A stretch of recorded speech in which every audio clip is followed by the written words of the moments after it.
So today's session is all about engaging youth in the digital age. And in a bit, we'll hear directly from our Ames Youth Ambassadors, so stay tuned. But right now, I'd like to introduce our first speaker, Alex. Alex Ames is a 20-year-old college student in Atlanta and the organizing director for both the Georgia Youth Justice Coalition and the Georgia Youth Justice Coalition for Action, supporting student-led projects ranging from storytelling to legislative direct action. The Georgia Youth Justice Coalition is the largest youth organization in the state, with a budget of $500,000 and organizing operations from the classroom to the Capitol. Alex is best known for their leadership to defeat Don't Say Gay in Georgia, secure the best public school budget in 2 decades for Georgians, defeat $1.5 million in extremist budget cuts to education, and support the victorious end to Georgia's only book ban. She has also worked with Reverend Warnock, Seek Common Ground, Future Coalition, and the New Georgia Project. Please welcome Alex. Thank you all. I'm very excited to be here. And I'm going to go ahead and share my screen. As y'all heard, I am Alex. I use any pronouns. And as a busy student organizer during the digital age, a lot of my work is influenced by the ability to reach my peers. There are around 1.6 million Georgians in K through 12 education at public schools across the state that I live in. And as such, I don't run into them all in the hallways, especially now that I'm out of the K-12 system and attend college. So we have to find ways to reach our peers. I'm going to be talking about the work that I do, what inspires me to do it, and how that translates to digitally engaging fellow young people. So you may have heard a bit of the introduction about the Georgia Youth Justice Coalition. A bit about what we do is we consider ourselves kind of at the intersection of public education and democracy. Everybody wants to see a political system that actually works. And the reason I say political, even if we're talking about schools or sex education, is that everything's political because everything is about power. Who has the ability to make decisions? And ideally, we want the people making decisions to be us. That if ordinary Americans or ordinary people attending a certain school believe that they, deserve certain rights or resources, that those should be readily available, that they're paying the tax dollars to make it happen. We want to see a system that doesn't leave people feeling like their needs aren't being addressed or they don't have power, but that they and their friends can go to the polls or go to the school board meeting or go to their local counselor and they can make conditions better for everyone. Things that tend to turn everybody off from politics and from engaging with change, and specifically turn off young people as they are first entering the system around change making, is feeling like your actual needs and lived experiences aren't being addressed, that there aren't tampons available at your school, or that, when you go to study history, you don't see yourself represented. They don't see any of the possible avenues for making change as actually making that better. And that's important. Folks may see politics as something that is disconnected and hostile and is all about outrage and opinions. And they don't actually feel like, I want something to change, I can do it. And this is the thing. We know that in a democracy, something that is functional and should be even more functional, it takes a whole lot of us, folks of all different ages and identities, of all different genders and sexualities, of different racial groups and different faiths.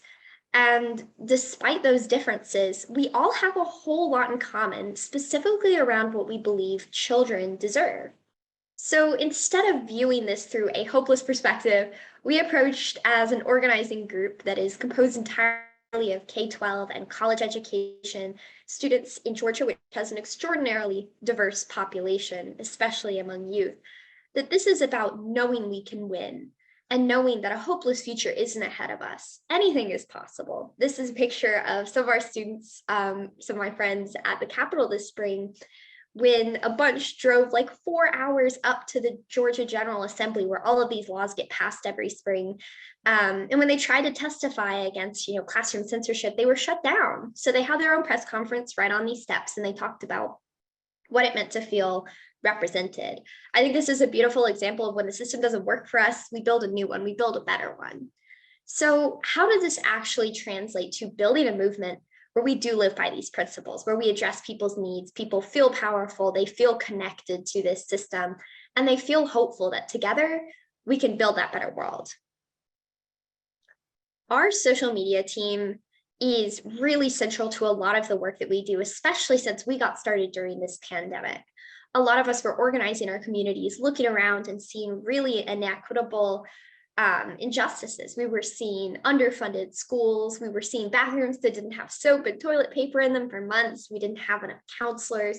And we had really a lack of diversity in hiring, all of these different problems that don't feel political. If you are someone who's so young, you haven't even had the right to vote yet.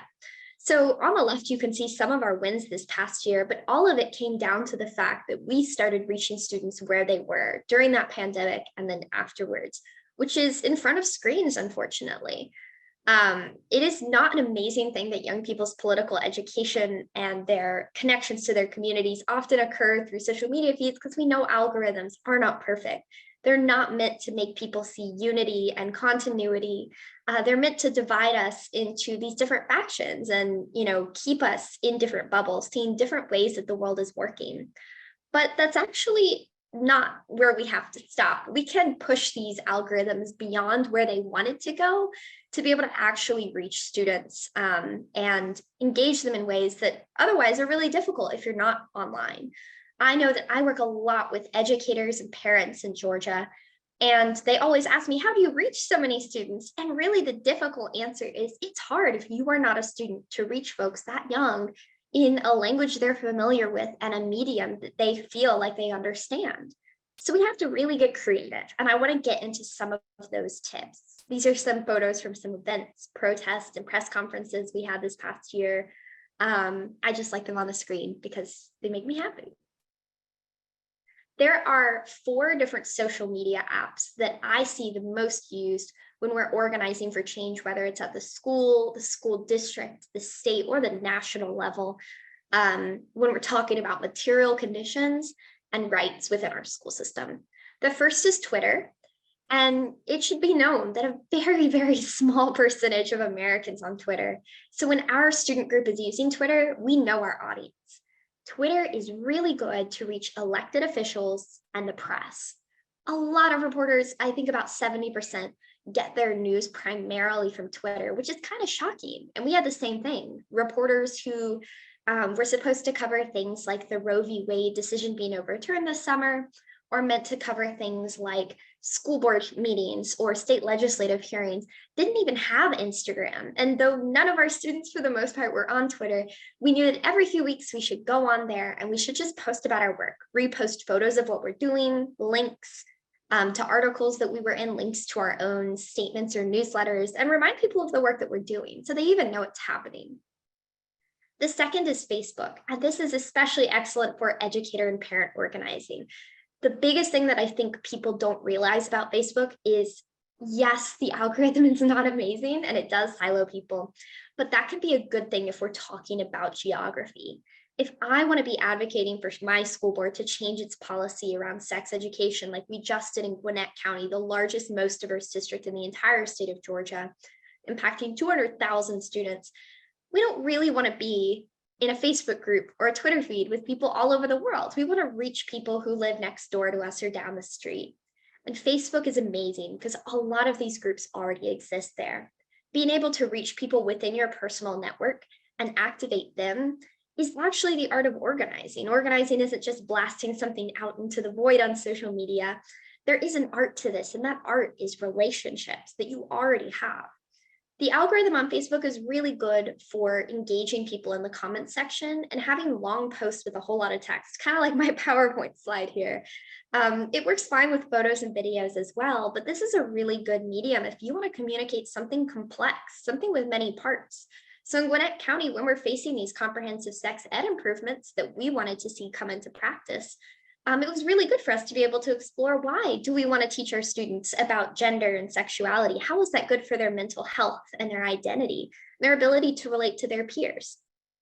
Now, Instagram is the #1 thing I would recommend if you are part of an organization trying to reach young people. This is our #1 tool at the Georgia Youth Justice Coalition because It is localized, just like Facebook. You tend to reach lots of people within the same location, even though it doesn't have as many group settings as Facebook. It is very easy to share, so you can repost things, you can share them via DM or, direct message to friends. And the algorithm really likes both videos and images. You can really play around with what you want to share. So on the right, you can see our press conference where we were trying to advocate for an increase in opportunity weight in Georgia. We want to see more money going to the 500,000 Georgia students living in poverty. And we also want to see more money for bus drivers, educator pay, and counselors, things that are life-saving in addition to just like bare minimum for quality education. We were able to post our press event in full with captions, but we could also post pictures after the fact, so folks could pick and choose. And finally, TikTok. Now, I have talked to a lot of students who got their start learning about different topics like racial injustice, or medical racism, things really specific and really broad through TikTok, and a few things are true. First of all, it is a very shallow form of political education. It is certainly helpful, but at the end of the day, short form videos, just like with any other app, aren't a replacement for real community. You are not building relationships on this app. It's a one-way system rather than, a social media platform like Facebook, where you may have more contained groups, but it does reach a ton of people. Millions and millions of young people are on this app and they spend a lot of time on it. So while it's not the best for my biggest goal for social media, which is always to move people from experiencing content on their screen to action off of the screen, going to a meeting, going to a community event, submitting a letter to their local board of education, it is still a helpful first step to increasing education, just like Ames does with their YouTube videos about different topics relating to their lives. My biggest goals with social media are these three. First of all, building a base, figuring out who you want that base to be, identifying who they are. Maybe it is students in a county, students in a state, students in a school, and then creatively figuring out how to reach them through social media and make sure you're actually reaching them instead of people who you don't really want or need to reach. The second is using that base to educate them. Educate them on what's coming up at the next school board meeting. When is the next school board meeting? What are their rights as a student, especially as an LGBTQ student? And how could they stand up, for example, for their transgender peers? And then third, moving folks, like I said, from digital engagement to IRL in real life, action, and community. The things that keep folks in these circles of action and in these spaces of feeling powerful and effective is when they're doing it with other people, when it's not just, I've seen you on my feed, I've liked your Instagram post, I commented on your Facebook, but I've actually had a conversation with you instead. And while social media doesn't do that for us, it is a beautiful starting point. Our biggest learning moments as a coalition, which has a digital team of about 15 students every month who each commit maybe 1 to 3 hours a week, helping us with creative social media content. We have a lot that we've gone through. We started the year with about 1,000 followers on Instagram, which is not a ton considering our span is statewide. And we're going to close out the year with about 4,000 and a monthly engagement of about 50,000 people. Those are folks who see our post or interact with them every month. And yours may look very different. You may see influencers. I wouldn't say that your goal is necessarily the most followers, but these are some of the goals you could set. The first is consistency. If you can save up some photos from your events and post maybe once a day, that's a wonderful way to make sure the algorithm knows you're a real person, you're a real account, and something's happening here.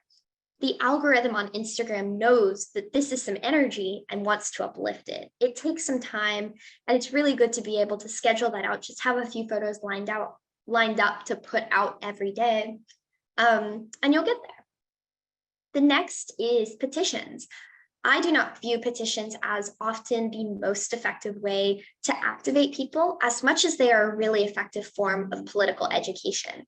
When we write petitions about faith holidays being recognized in our school calendars, or about standardized tests, or restoring Wi-Fi access in our school buildings when it gets taken away, we try to make sure that those petitions are worded in ways that make the people who sign them effective messengers. So when I sit at the dinner table, I can talk to my mom about Eid, a holiday that isn't recognized in a local school calendar and should be because there's 10,000 Muslim students affected. Another great example, like I mentioned earlier, is photos and videos. You do not have to be a graphic design expert, and students don't actually mostly appeal to that. There's a reason TikTok takes off with young people. It doesn't require you to make pretty little graphics. It requires you to just showcase yourself as a human being. And I think that's a great lesson to learn in every app. Don't feel like you have to be an artist. And then captions. I love captions, not just because of accessibility's sake, but also because if you're going to be posting about this wonderful public comment you gave, or this person explaining, the details of why it's important to learn about consent in sex education, we're going to want to make sure that people who are watching that video on the subway with, their headphones not in so they can't listen to the audio, or they're listening to it in the back of class when they should be listening to the teacher, that they can know what's going on even if the volume's not on, which is true of about 80% of folks watching a video on Instagram or on any social media app. And then finally, social media is not a recruitment crutch. Social media is a wonderful way to reach young people, but I cannot stress enough, it's not an excuse for just taking the time to have one-on-one interactions with ordinary students, parents, educators, counselors, and other school staff about the issues that you care about. So it can help you, it can make your stuff look flashy, but you're still going to want to build those relationships. Finally, storytelling. I think the biggest example for us of social media's usefulness was this year when Georgia tried to target trans athletes and their rights to participate in school. We had dozens of students post photos of themselves, cisgender female athletes who do fencing and swim and tennis, saying we stand with our trans classmates. And it was a beautiful example of ways people could take action without having to, go viral on TikTok or write an essay or get an op-ed published. And I think it's a wonderful lesson to learn from. Storytelling is powerful. It shows the full scope of you as a person and your experiences, whether that's as an athlete in school or as a parent who really cares about sex education or about the right to read the truth. So I want to close out with the general stuff that gets a little bit bigger than social media. On the right, you can see two of our biggest actions this year with the Georgia Youth Justice Coalition. We had protests at the Capitol. We had to pack school board meetings where students aren't allowed to speak. And these fights are still ongoing. Just this week, we are on the cusp of a victory to expand comprehensive sex education, impacting 200,000 students in Gwinnett County. We also stopped the only book ban in Georgia 8 months after it was put in place. That took a really long time. And like I mentioned earlier, we stopped Don't Say Gay in Georgia this spring. There will always be these struggles to make sure our children, our classmates, our peers, and the next generation to come has their rights and freedoms, has what's constitutionally in our state constitution granted as that right to quality public education. And together, that is possible. It's not all on your shoulders. So it is just beautiful to see 231 people here today. It makes me feel amazing about the future of comprehensive sex education, about the future of Ames and of movement organizing across identity lines. So thank you so much for having me and for all that you guys do. Thank you so much. I am speechless. I don't know if the rest of the crowd is speechless, but I work closely with young people, which we'll hear about later. But I think the work that you have done is amazing. The work that you and your entire coalition has done, and just hearing your enthusiasm and your perspective on just how you got started in this work and how you can take what you know how to do, which seems so natural, and share it with other people has just been really great. So I definitely want to take some time to allow our participants to put any questions that they may have for you in the chat. So I'll just give them a couple, maybe 15 seconds, 15, 20 seconds to put some questions that they have for you in the chat before we move into just a quick Q&A session. I'm sure that there are lots of questions for you, so I'm just going to give them a second. And the chat is raving. If you can't see it, the chat is raving. Everyone is saying thank you, marvelous, amazing job, and great work. So I just want to highlight and uplift that.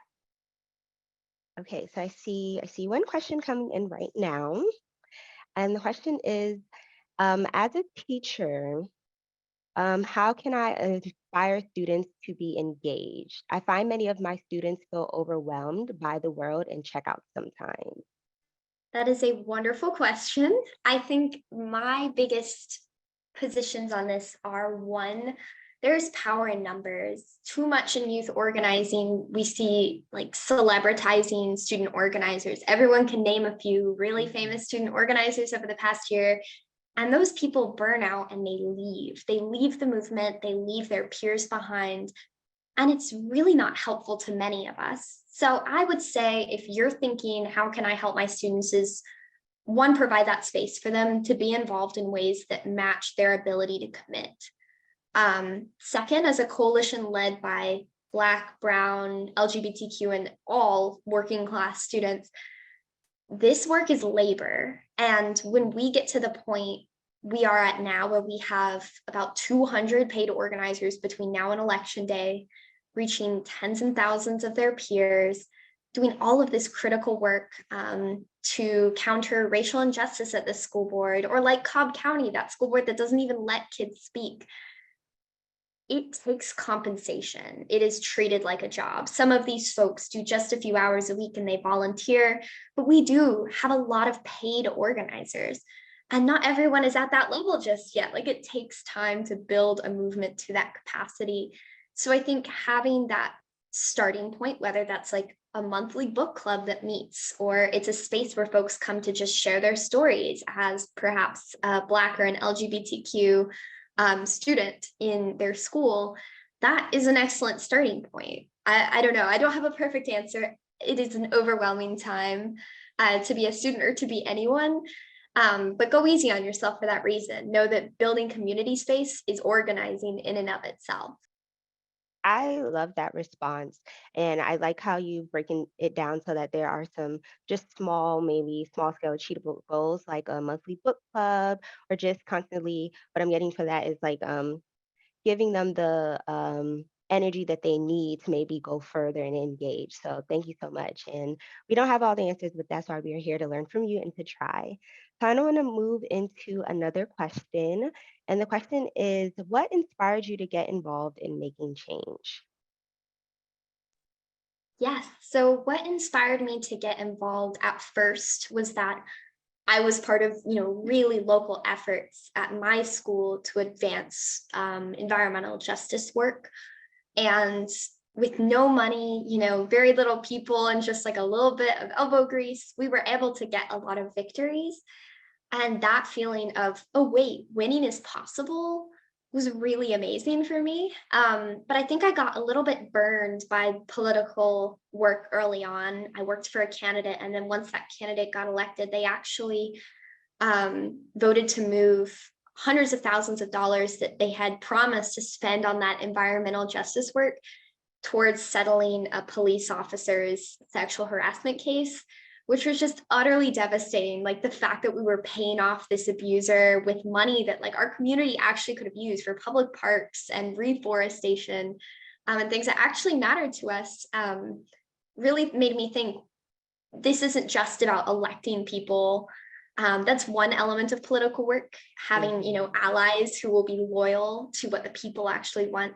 But another half is maybe like building power that looks a little different than just who we elect. The power to speak up at a school board meeting and like politicians actually listen, or the power to, submit public comment when the school district opens up a survey and then they actually act on that public comment. So that's kind of what got me in, and what kept me in was that finding all of these people and realizing organizers and change makers don't pop out of the womb that way.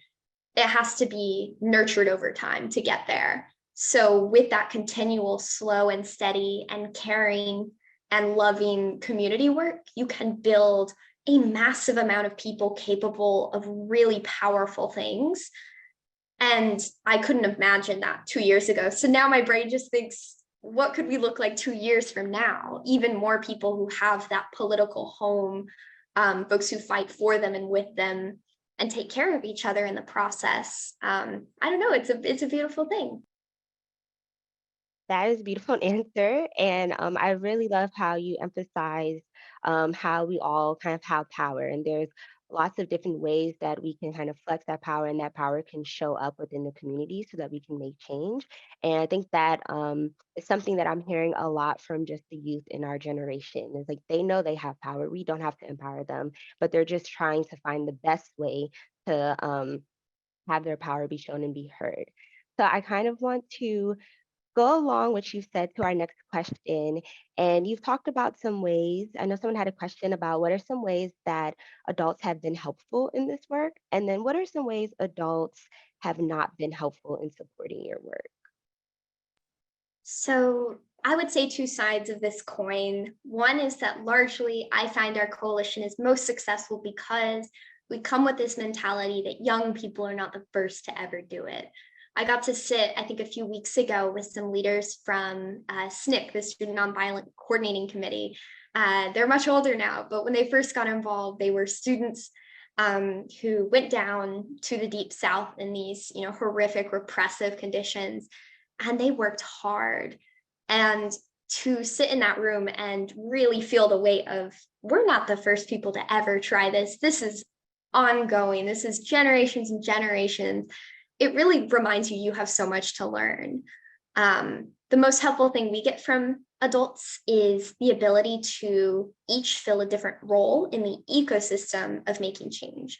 Students often can fill the role of being disruptors, of being storytellers, because we are often the ones in the school system very directly. And unlike our educator peers, who in Georgia at least face a lot of repression from speaking out about conditions, or just really busy and they can't make it to a school board meeting right after work, like my parents who are both public school teachers, we fill that niche. But what I get to do is I get to call, the Southern Poverty Law Center and ask, hey, what does this law even mean? Or I get to call my friends who do policy work and say, what does this line item in our school budget mean?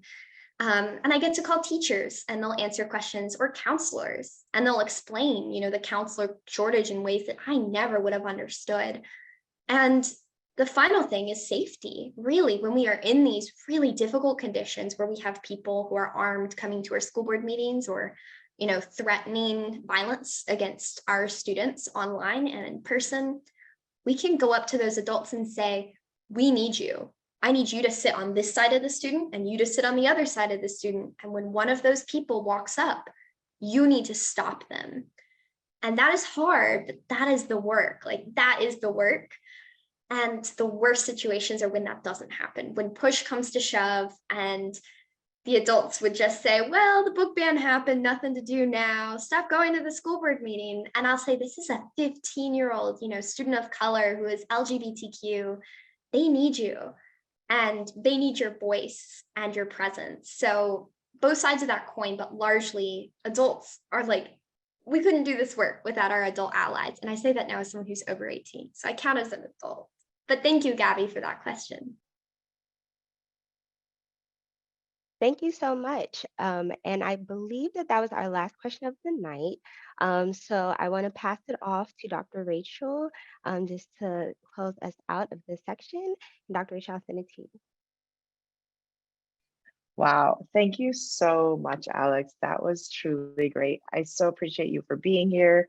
And I learned so much from everything that you offered here tonight. And I know everyone here on the Zoom did as well. So thank you again for joining us.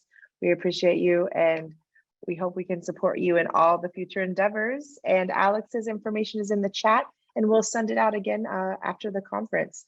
So if you want to check out the organization, you can. Thank you so much.